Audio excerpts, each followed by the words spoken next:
Todo mundo que trabalha com impressão 3D quer melhorar seus produtos e não quer ter aquela aparência de plástico barato, né? Hoje a gente vai reagir aqui ao vídeo do Tian Tech, que ele diz 5 maneiras de reduzir as linhas de camada nas suas impressões 3D, layers adaptativas e muito mais. Bora Quer ver o que que é que ele sua vai dizer. impressão 3D não pareça uma impressão 3D? Bem, aqui estão 5 maneiras de reduzir as linhas de camada e obter uma aparência profissional. Acho que é justo dizer que, visualmente, o calcanhar de Aquiles da impressão 3D FDM são as linhas de camada. Neste vídeo, abordaremos 5 Olha a diferença de uma peça para outra. Você vê que uma configuração provavelmente no fatiador aqui já faz uma grande diferença, técnicas né? diferentes para reduzi-las ou, na melhor das hipóteses, até mesmo fazê-las desaparecer. Acho Uma coisa que eu gosto muito de fazer para não aparecer essas linhas, eu não sei se ele vai falar aqui, mas é colocar texturas nas peças, né? Você tentar suavizar isso com texturas ou então meio que você dá aquela maquiada entre aspas, Acho que né? precisamos começar perguntando o que são linhas de camada. Vamos fazer isso bem rápido porque acho que a maioria das pessoas já sabe a resposta para isso. Para este vídeo, criei esta peça de teste Sim. simples. É pequena e rápida de imprimir. Tem algumas paredes verticais e quase verticais. Mas a parte mais difícil é esta elipse aqui, que tornará as linhas de camada É. visualmente bastante óbvias. Quando importamos isso para o fatiador, parece muito suave. Mas assim que cortamos, podemos ver que há linhas em toda a circunferência. E elas Fica parecendo aquelas camadas de topografia, né, de maquete profissional. Eu acho que funciona,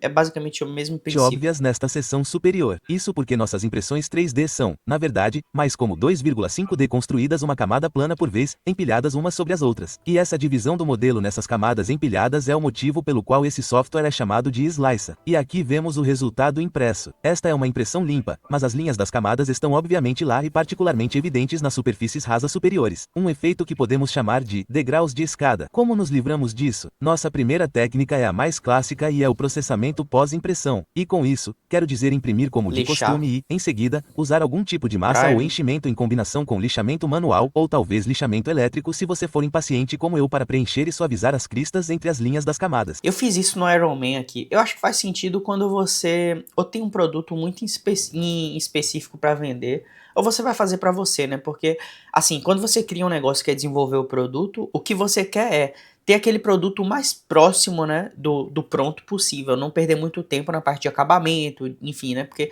querendo ou não, isso aumenta muito o custo. Porque o custo em si da hora de uma pessoa para fazer o acabamento é muito superior ao custo de impressão e o custo de filamento.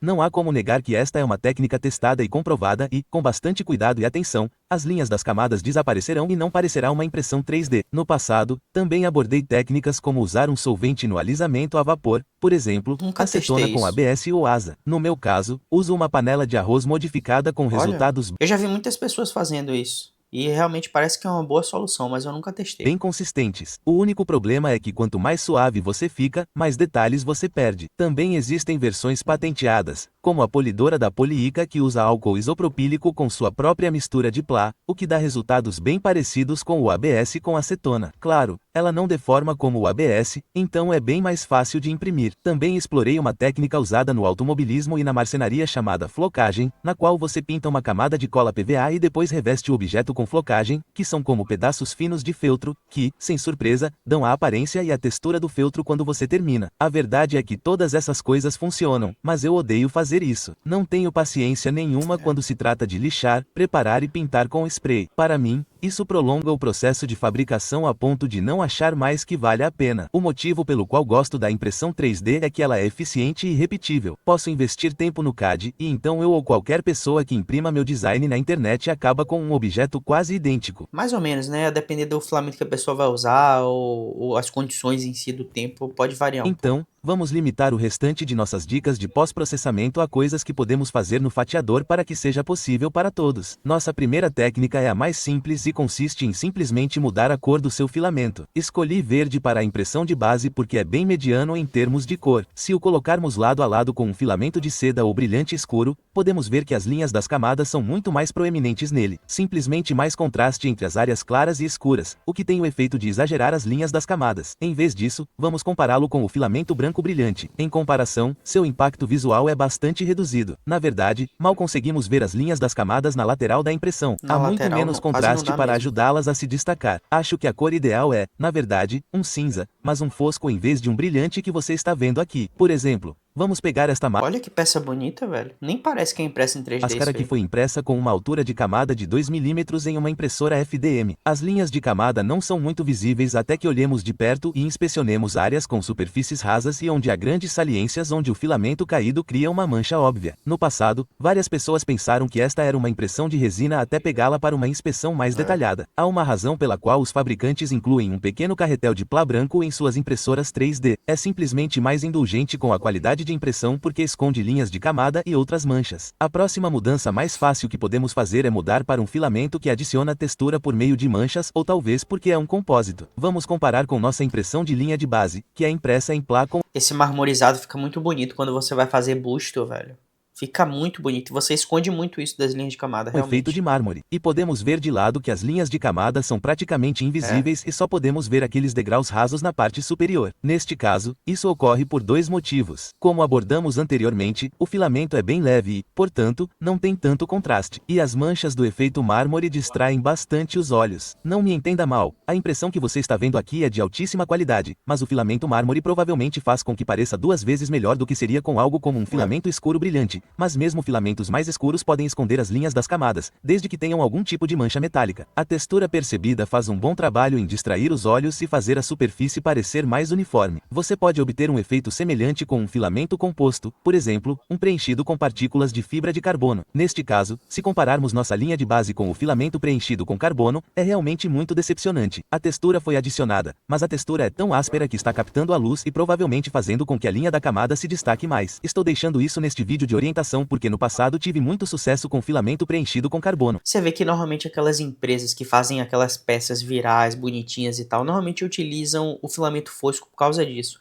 Ele disfarça muito melhor as linhas do que o filamento brilhoso. Aqui podemos ver nylon preenchido com carbono ao lado de um plá com manchas metálicas. E o resultado final é algo que não parece realmente impresso em 3D na maioria das superfícies. Lembre-se de que, com filamentos compostos, essas fibras de carbono são abrasivas e você precisa imprimi-las com um bico endurecido para evitar desgaste prematuro. Que tal adicionarmos alguma textura, mas com filamentos padrão, empregando uma Isso eu pele faço. felpuda em nosso fatiador? A pele Faz felpuda muita é um diferença. recurso que se originou no Cura, onde você pode encontrá-lo na seção experimental. E assim que o marcamos, temos algumas opções extras. Desde então, ele foi portado para o Prusa Slicer e todos os seus derivados, incluindo o Orca Slicer, que você está vendo aqui, onde ele é encontrado na outra seção. Assim que o habilitarmos selecionando uma opção no menu suspenso, teremos duas entradas numéricas, mais ou menos as mesmas do Cura. Se fatiarmos o modelo, podemos ver que a parte externa de fato tem uma pele felpuda, e em vez de ter uma extrusão suave, a parte externa é randomizada usando esses dois números. A distância é a lacuna ao longo do perímetro entre cada variação, e a espessura é o quanto a pele felpuda se desviará da extrusão original. Para uma textura sutil e agradável, gosto de diminuir para 0,2 mm ou talvez 0,15. Isso fará com que a textura pareça um pouco mais uniforme, mas ainda com um bom grau de aleatoriedade. E aqui está o resultado impresso em comparação com nossa linha de base. E eu, pessoalmente, acho que a pele felpuda faz um ótimo trabalho ao adicionar textura, com as únicas linhas de camada sendo os degraus ainda presentes na parte superior, mesmo se usarmos nosso filamento de seda menos indulgente. À primeira vista, as linhas de camada são bastante reduzidas e a aparência de impressão 3D é bastante reduzida. Aqui está um exemplo de uma impressão prática, e podemos ver as linhas de camada na seção lisa desta alça. No entanto, as partes que têm pele felpuda aplicada, eu diria, não parecem realmente ter sido impressas em 3D. Estamos fazendo um bom progresso, mas nenhuma de nossas técnicas até agora faz nada para corrigir esses degraus nas superfícies superiores. Vamos consertar isso de forma eficiente. Nossa solução será a altura variável da camada. E esta parte do vídeo foi Isso a solicitada gente já pelo viu aqui, né? espectador Lee. Este é um bom exemplo de um modelo em que uma altura de camada regular é adequada para 90% dele, mas queremos um pouco mais de detalhes em uma parte específica. Vamos começar diminuindo a altura da camada para toda a impressão. Afinal, alturas de camada realmente baixas são uma das razões pelas quais a impressão 3D de resina tem detalhes tão excelentes. Antes de fazermos isso, Mas com uma também altura de camada de demora pra porra pra você fazer. Imagina, você já sente a diferença quando você tá imprimindo a 2.0 do que 1.2. É uma diferença gigantesca. Imagina você fazer a peça inteira assim. Por isso que faz sentido você usar a linha de camada variável. Porque nessas peças, assim, principalmente ali na lateral, que não vai fazer tanta diferença, ele vai colocar o maior possível que ele vai fazer mais rápido sem comprometer a qualidade. E em cima ele começa a diminuir a camada. Faz sentido.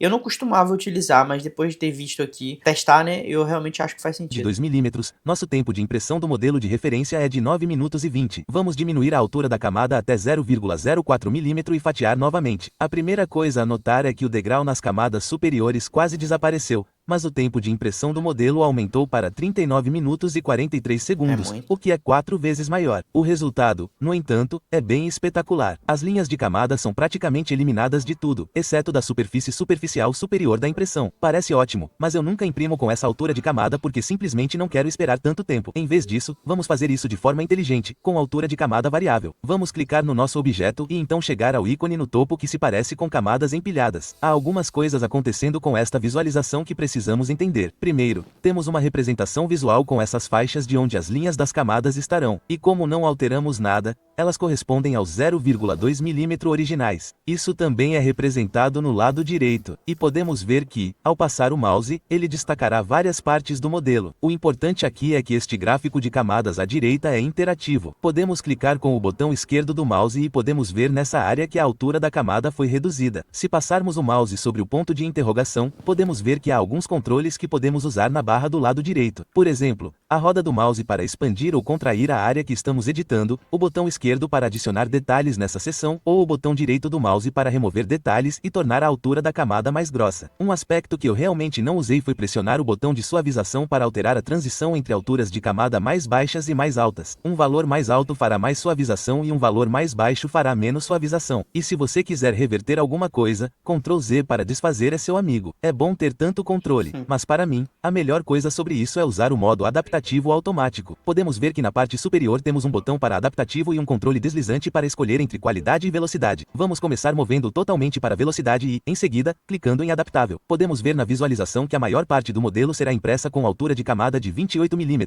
No entanto, para essas superfícies rasas superiores, ele cairá para 0,2 e totalmente para 0,8 na parte superior. E se cortarmos, isso nos dará um tempo de impressão de 7 minutos e 41 segundos. O que Nossa, olha a diferença, tava lá quase 40 minutos. significa que essa técnica é uma ótima maneira de economizar tempo em um modelo que você deseja imprimir rápido, mas que não fique horrível em superfícies rasas. Vou redefinir mais uma vez. Coloque o controle deslizante totalmente para qualidade e clique em adaptável. Mais uma vez, podemos ver que em algumas seções a altura da camada será 28, mas cairá nas superfícies rasas para até 0,08. E quando cortamos, obtemos um tempo de 10 minutos e 28 segundos. 0,8 está bom, mas sabemos que podemos imprimir em 0,4. Se formos até as configurações da impressora e clicarmos para editar a pré-definição e depois formos até a aba da extrusora, podemos ver perto do topo que temos um mínimo e um máximo para as alturas das camadas. Digamos que para esta impressão eu não quero que ela ultrapasse 0,2, mas quero que a melhor resolução seja 0,04. Posso simplesmente inserir esses números aqui. Aí vai aumentar também bastante o tempo, eu acredito. Deve chegar a pelo menos dobrar, talvez uns 20 minutos, 15 a 20 minutos. Fechar a janela e clicar em adaptável mais uma vez. Agora podemos ver que nas seções mais grossas, temos 0,2, mas diminuiremos até 0,04, 0,4 nas superfícies rasas superiores onde mais precisamos. Quero apenas ressaltar que, mesmo após usar o modo adaptativo, você ainda pode usar cliques do mouse no gráfico para alterá-lo ainda mais. Mas, para esta impressão, vou usar o resultado automático, que tem um tempo de impressão do modelo de 18 minutos e 15 segundos. Vamos comparar nossa impressão de 0,04 mm à esquerda com nossa impressão de altura de camada adaptativa à direita. Eu diria que este é um excelente compromisso. Quase igual, só que a diferença é com metade do tempo. O outro demorou quase 40 minutos, esse demorou quase 20.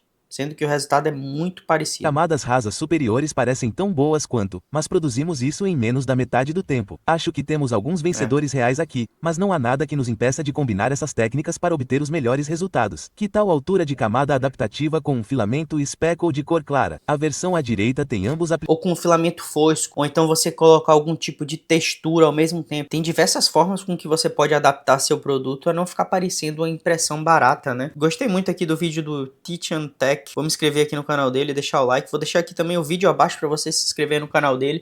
Se você gostou desse vídeo, se inscreva aqui no canal, porque você ajuda muito esse canal a crescer. Eu acredito que você consegue aplicar sim essas técnicas aqui no seu negócio de impressão 3D, com certeza você vai desenvolver produtos muito melhores. E falando em negócio de impressão 3D, eu queria agradecer a vocês, não só por a gente já passar dos 2.000 seguidores, mas também pela quantidade de pessoas que estão utilizando lá o sistema que eu criei de impressão 3D, que no momento está totalmente gratuito. Aproveita lá. Lá você consegue ter melhores dados para gerir seu negócio, né? Você pode cadastrar filamentos, cadastrar cliente, produtos, ter o preço correto de venda ali, pelo menos uma estimativa. Obviamente você pode variar de acordo com o seu contexto, o seu local, o seu nicho. É um sistema que vai te ajudar muito a gerir seu negócio, te dar melhores dados, né, para tomar melhores decisões. E já tem gente me cobrando para fazer a versão paga, né, tipo a versão completa, mas já já vai sair.